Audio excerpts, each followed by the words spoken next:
Hey everybody, this is Road Pickle Steve, and today is a special day. It's April 26, 2019. It's our 2-year anniversary of living in this toy hauler. Road pickle. The toy hauler is kind of dirty. You can see a lot of bug splatter and water drops and so forth. We've been camped out here in southern Utah the last few weeks, and there's this red dirt all over the place. We were out in Zion National Park, and right now we're actually kind of camped out by the Grand Staircase Escalante National Park. And this red dirt gets all over everything. The wind blows, it blows it everywhere. We've gotten some rain, and the red dust, just sticks to all the water droplets and it just makes everything nasty. So probably the biggest reason why anybody buys an ATC toy hauler is for the strength of the chassis and frame. What makes ATC different is, number one, everything's built out of aluminum. There's no steel or no wood in the trailer. But the other thing is that ATC makes their own chassis. And so, unlike other brands of toy haulers that use the steel Lippert components chassis, um, ATC actually builds their own chassis right here. It's completely made out of aluminum. And after 2 years of living in it full time, dragging it across the country through the mountains, forests, deserts, over rocky roads, and whatnot, it's held up pretty strong, and we've been pretty impressed with it overall. I've yet to see any cracks in the welds on the chassis. I've crawled under the trailer dozens of times over the past couple of years just to do stuff, and I always inspect the welds, and so far everything seems to be pretty rock solid. And plus, because it's all aluminum, it doesn't rust out. Um, the frame itself seems pretty square, so like I can tell usually because the windows on the trailer still open and close pretty squarely. The door still opens and closes perfectly. The ramp door in the back, I mean, it still opens and closes perfectly. Even the cabinet doors inside close perfectly. So that tells me that the frame itself, the box is still pretty square. Everything's pretty rock solid on. So we've had people ask us about how well the ATC toy hauler stands up to leaks. Um, and we have had some leaks come into the trailer. Most of the time the leaks occur when it rains really hard for several days straight. Otherwise, the occasional rains, we've really never seen any leaks. But one particular place where we've noticed a leak is at the front door. And what it does is the rain will hit the door and actually leak behind this window. And it'll actually drip slowly down on the inside part of this window. It'll come down uh, inside the door, and then it'll just run all the way down the door, and it will actually come outside. We only saw that happen once. So because of that, we've never addressed it. But it only occurred when it rained really hard for several days. The other place where we noticed the leak was right here at the ramp door. And again, it was happening at a time when the wind was blowing really hard, and it was blowing directly at the ramp door.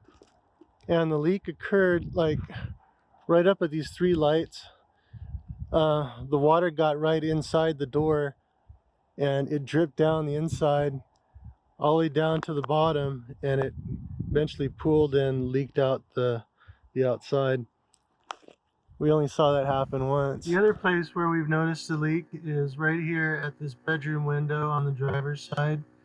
And again, it normally happens when it rains really hard and the wind's blowing hard. The water will come right down into this windowsill, and actually it gets inside the wall and pools at the bottom on the inside of the trailer.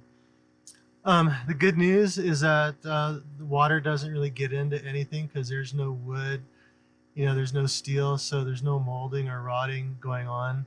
So it doesn't really hurt anything. So people often ask us about how hot these trailers get in the summer. And they do get pretty hot considering that they're made completely out of aluminum. But there are ways to mitigate that heat. And after a couple of years of living in this thing full time, we've kind of figured out what we need to do. First of all, you get yourself 2 air conditioning units. So you can see we've got 2 sitting on top of our roof. Originally, we just had the one AC unit on the rear. And we found that once you get up into like 90-degree temperatures outside, that single AC unit just doesn't cut it. The other thing you want to do is get the max air fans that ATC offers as options. Those work pretty well. What they do is they just blow out all the hot air from inside the trailer and draws in the cool outside air. But those max air fans will only help you out once you get up to about 80 degrees outside. And at that point, then you want to rely on your air conditioning units to stay cool. Now, the black paint color that we have in our trailer definitely does absorb more heat than other colors. We've actually done a temperature comparison with some other ATC Toy Hauler owners and found that it can vary as much as 20 to 30 degrees in temperature difference. So if staying cool is definitely your thing, definitely opt for a lighter color paint scheme than black. But if you're like me and you just like to be cool, you like to look cool or whatever, but you can still get the black, but definitely get the dual AC units on the roof, get the max air fans, and that'll certainly help you out in keeping cool. Another thing to keep cool is to not let the sun shine directly on the ramp door. The reason why is because the ramp door has no insulating material inside. And the reason why it has no insulating material is because ATC has completely filled that ramp door with aluminum cross beams. And that's how they achieved the 4,000 pound weight rating that they put on it. But if you were to allow the sun to hit that ramp door directly, it would pass all that heat into the trailer itself, and it pretty much makes it impossible for the air conditioning units to keep up. So now that we have been in this trailer for a couple of years, we kind of learned that the hard way. And now every time we set up boondocking, we always position the trailer in such a way that the sun never hits the ramp door. And you can definitely stay pretty cool as long as you just make sure that ramp door stays behind the sun. So with respect to the holding tanks on the ATC Toy Hauler, we have the 100-gallon water tank, the 45-gallon gray tank, the 45-gallon black tank. And so far, those have been pretty well for Sasha and I. Generally, we're boondocking all the time. And for us, it seems like we'll go about 2 weeks before the gray tank fills up. And the black tank will usually last us around 3 weeks before it fills up. And even at that, the water tank is still not even depleted. I mean, usually around 2 to 3 weeks, we'll still have about a third of a tank left. What we found is that on BLM land, you can actually dump your gray tank on the ground. There's actually nothing illegal about it. And so what we'll do is we'll just go ahead and dump the gray tank when it gets full, and we'll just continue on filling it up. And it's really the black tank that dictates how long we can boondock in a particular location. So on the 2017 model that we have, the black tank is fed by the toilet and the bathroom sink, whereas the kitchen sink and the shower drain into the gray tank. And that seems to be pretty good for us. It works pretty well for our needs. I know the current models, the ATC builds, they've plumbed it differently so that the kitchen sink drains into the black tank now. And I'm not sure how that changes things for some of you out there. Seems like that would definitely change the dynamics on how long you could boondock in one particular location. But other than that, the tanks themselves have held up really well. Like, we haven't noticed any leaks out of the gray tank or black tank or water tank. And the number of times I've crawled under the trailer and looked at stuff, I still don't see any signs of cracking on those tanks, which makes me pretty happy, since you never want to have to go in there and fix a black tank. But otherwise, the storage tanks on the ATC have been more than adequate for us for boondocking, and it's worked out pretty well for us. So the tires on our trailer are not the stock tires. I currently have the Goodyear Endurance tires on this trailer. The tires that came with it were the Westlake brand, the ones that made in China. They lasted us for about 12,000 miles, and we were actually out in Iowa, and I noticed a huge chunk of tread had separated off one of the tires. The tire did not blow out. It just had this big chunk of tread missing on it. One thing's cool with the ATC Toy Haulers is that the wheel wells are completely made out of aluminum. They actually use a pretty thick piece of aluminum so that if you did have a tire lose a chunk of tread, it won't really do any damage to the fender. Whereas like a lot of the other toy hauler brands and travel trailers that are out there, the wheel wells are either just plywood, or some of them are even plastic. So if you had a chunk of tread come off of it, you're going to do some serious damage to your trailer. So we do really appreciate that extra bit of quality that ATC puts into it, that it kind of minimizes your overall cost of ownership. But definitely, if you buy an ATC, just know that you're going to get the Chinese tires, pretty much the same as all other brands of RVs do. But I would say at around the 10,000 mile mark, you might want to start ditching those China bombs and get yourself some Goodyear Endurance tires on them. So we have the Onan Generator option on our trailer, and it turns out this has been one of the best options that we've added. So far in the 2 years that we've owned this ATC, I mean, we've gotten a lot of use out of the generator.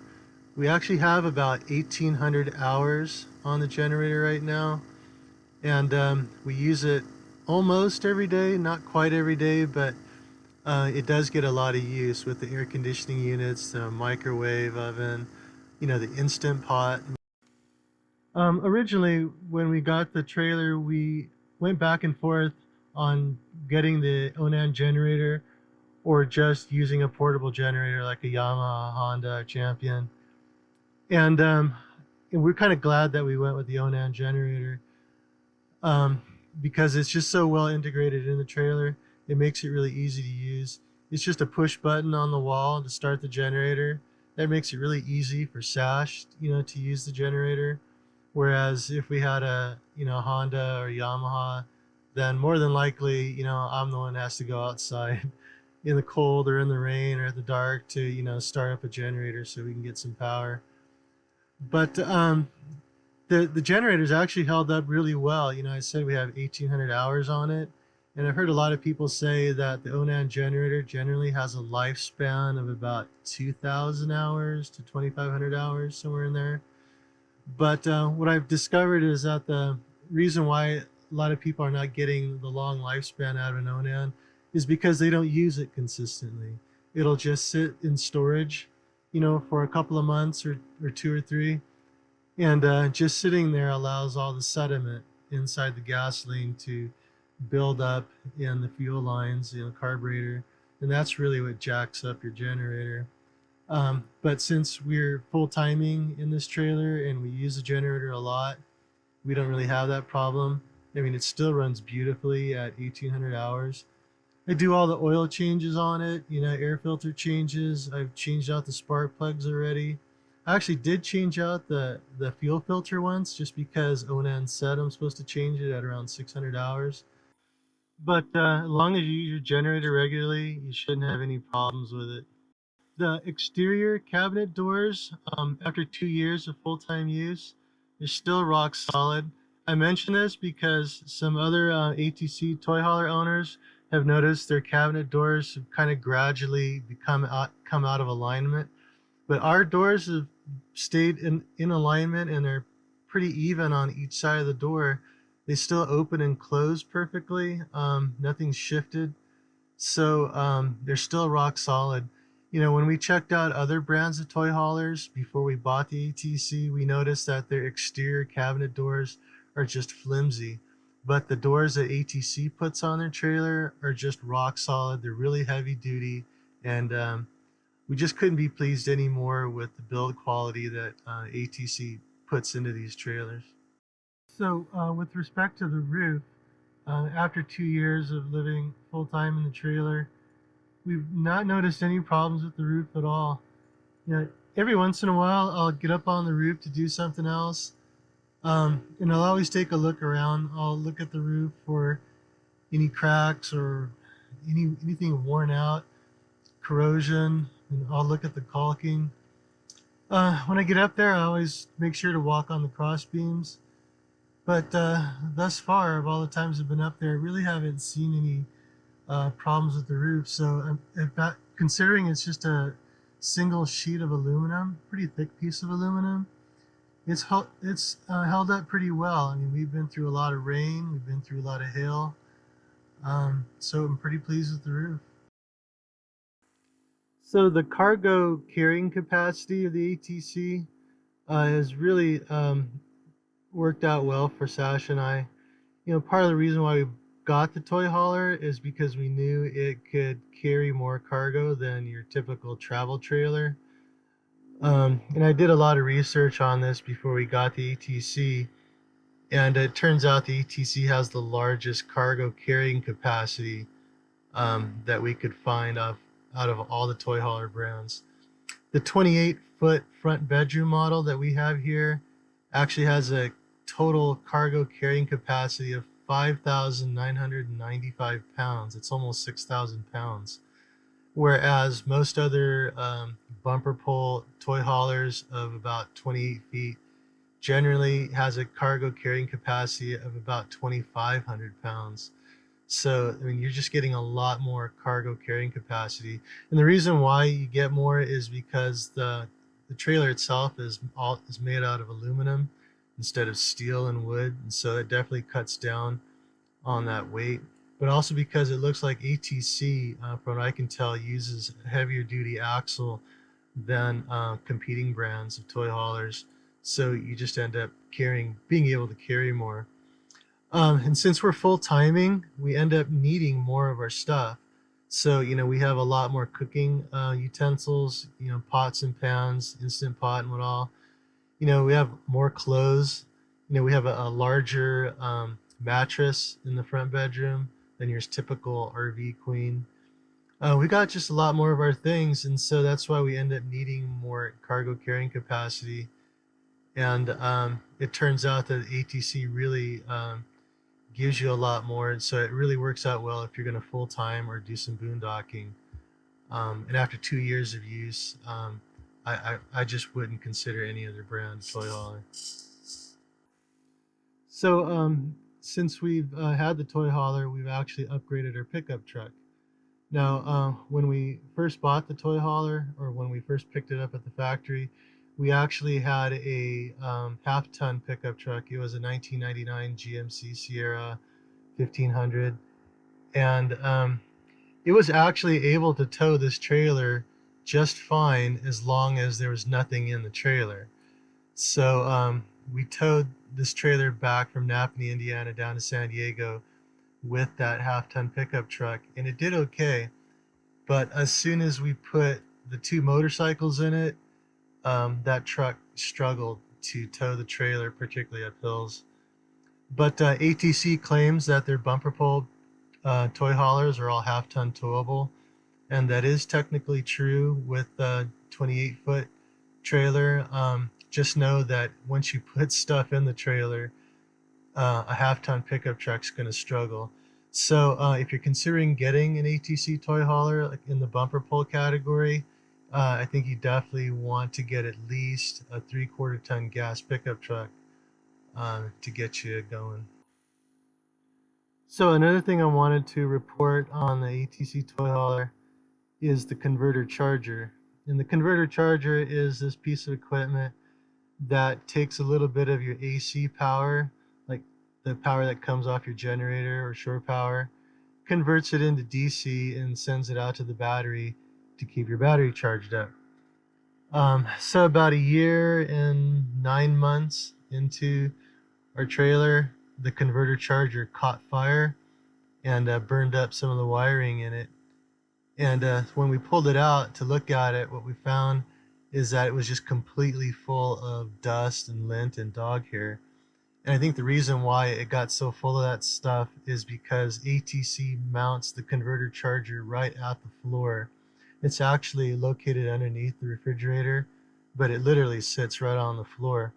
And there's a little fan on that converter charger. And so I think what it did is over time, it just sucked in all this lint and hair. And there was so much of it that that's what caught on fire and fried up the wiring and prevented our batteries from charging. So, having said that, if you own an ATC toy hauler, you should probably make a habit of like once a year just pulling out that converter charger. Just get a screwdriver and pull out a couple of screws and pull it out, and then just get a can of compressed air and blow out all that dust and lint and hair, and you should be good to go, and it should keep it from catching on fire. So we also have the three-season plumbing on our trailer, and in the 2 years that we've owned our trailer, we've hardly ever had to use it, but I think it's still a worthwhile option to get. We did end up having to use it probably just a couple of months ago. We were up in the mountains and it got a lot colder than we expected. It actually got down to like 19 degrees at one night. So that night I turned on the three-season plumbing, mostly because I just didn't want my water lines to freeze. But it turns out that the three-season plumbing didn't work. And it's kind of a complicated explanation as to why it didn't work. But basically what it comes down to is inadequate battery voltage. So in order to keep the heating pad on the water line working all night long, is you need to have a pretty good battery bank that can supply you with enough voltage to last the night. The heating pad requires 13.5 volts. So that's what's printed on the heating pads themselves. I mean, I'm guessing it'll probably work down to as low as maybe 12.8 volts. But it just turns out that our battery bank just wasn't charged up enough in order to produce enough voltage. Now, as to why it wasn't charged up enough, it gets into a more complicated explanation. But our converter charger, which converts the generator power into DC to help charge the batteries, the converter charger itself has a bulk charging mode where it can generate 14.4 volts. And 14.4 volts is what most batteries need to charge at a bulk rate. Well, it turns out that the converter charger actually was not producing 14.4 volts. It was more like 13.9 to like 14.1 volts. And then the cable that connects the converter charger to the battery appears to be inadequate. I'm guessing it's probably something on the order of a 10 gauge cable. But whatever the case was, when we measured the voltage at the battery, is only getting like about 13.8 volts or something around there. And so we were getting voltage loss, from the converter charger to the battery. And that being said, that just prevents the battery from charging completely, prevents it from charging adequately, and it actually ends up damaging the battery over time. So as a result, by the time we were up in the mountains, dealing with the 19-degree temperatures, our battery just wasn't able to produce enough voltage all night long to keep that water line from freezing. And what ended up happening is our water line did freeze up. Fortunately, the water line did not burst on us, so we were lucky in that regards. However, we were without water, even though we had the three-season plumbing option. Um, in order to get yourself enough battery voltage to last the night, I mean, probably what you ought to do is get a lot more solar panels to put on the roof. That way you don't have to rely on your converter charger to charge your batteries adequately. Or the other option is to get lithium batteries so that you've got a more consistent voltage feeding your water line heaters all through the night. But we don't have lithium batteries. We just have the standard flooded cell 6-volt batteries up on the front. But because the converter charger is just not adequate enough to charge those batteries properly, over time the batteries get damaged and they just can't produce the voltage anymore. So I still think three season plumbing is a worthwhile option to get on the trailer. Just keep in mind that you really got to keep your batteries adequately charged so that you have that consistent voltage to last you through the night, to ensure that your water line doesn't freeze up. Another thing to report is the awning. We actually did replace the awning on this thing about 9 or 10 months ago. And the reason why we had to replace it is because you see this little wheel on the top of the door. That wheel cut it cut a line through the awning. So I don't have the awning rolled out right now because it's pretty breezy. But when you roll the awning out, the awning does not actually touch the wheel. There's actually about 6 inches of clearance. So this wheel on there never actually touches the awning. But the only time it does touch is if you roll the awning out and then you tip the awning down like this. And at that point, the awning will touch the wheel. But you notice that this wheel bracket that ATC makes, it's actually kind of angled. And the way it's angled right now, it does not hit the awning perpendicular. So what happens is when the awning is tilted this way, the corner of the wheel is what's riding on the awning, and that corner is what's cutting a line into the awning itself. So to remedy that, ATC really should just change the angle of that wheel. So instead of pointing straight up and like this, the wheel should be angled more like that. At that point, it'll actually hit the awning perpendicular, and and then at that point, it would not cut a line into the material. And that's all they need to do is to fix that, is just to change the pitch of that wheel. Since we got the ATC Toy Hauler, we actually did change out this step. What you see right there is not an aftermarket, but it's another step that ATC makes on its cargo trailers and car haulers. The original step was a smaller steel step that pulled out from underneath the trailer. And we didn't like it because the footing on it was pretty small, and you could easily lose your footing and fall out of the trailer. So ATC sent us over this step that they make. It's all aluminum, so it kind of matches the look of the ATC. We like it a lot better just because it's just a larger, wider footprint. So it gives you more of a sure footing going in and out of the trailer. Um, Currently, ATC puts on a different set of steps from a company called More Ride, and those steps actually fold out from inside the trailer. They use it because it tends to look nicer, and a lot of the other toy hauler brands use it, but it doesn't quite have the large footing that this particular step has. So if you did get the ATC Toy Hauler, I would recommend getting this step that ATC makes for its car haulers and cargo trailers. So the door is actually, we get a lot of compliments on this door. So this one actually has you can see a gas shock on the door, and it really makes it awesome. So the gas shock's pretty tough. I don't know really what pound of gas shock that is, but it'll keep the door open even in a pretty good wind. Otherwise, we really like the door. We've seen other brands of toy haulers and travel trailers, and everybody has a pretty weak door system. This has been a pretty solid door. You can see also, these metal hinges that are on here. These are really solid doors. The whole door itself is real solid. This whole door is made out of aluminum. Not like these cheap little plastic doors that you see on other brands. So being that this is probably the one piece of the trailer that we use the most, the door, it's taken a lot of abuse and it's really held up pretty well. It still opens and closes beautifully. And that's part of what you get, when you pay the extra money for an ATC toy hauler. Well, so considering that this is the first toy hauler I've ever owned, this is the first RV I've ever owned.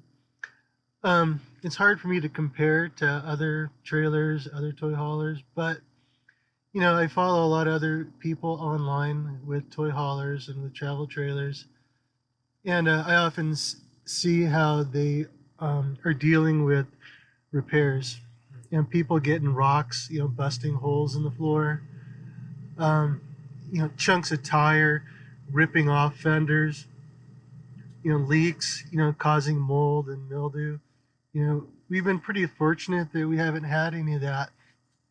Um, and so I guess you can chalk it up to luck, but it's also, due to I think the build quality of the ATC. You definitely do pay more to buy an ATC, but in the long run, it's translated into a lower cost of ownership in that we don't have to deal with all of this, destruction from road debris and water and mold and all that. So overall, we're pretty pleased with it, and we think we're going to get many more years of use out of it. So after 2 years, that's basically what we have to say.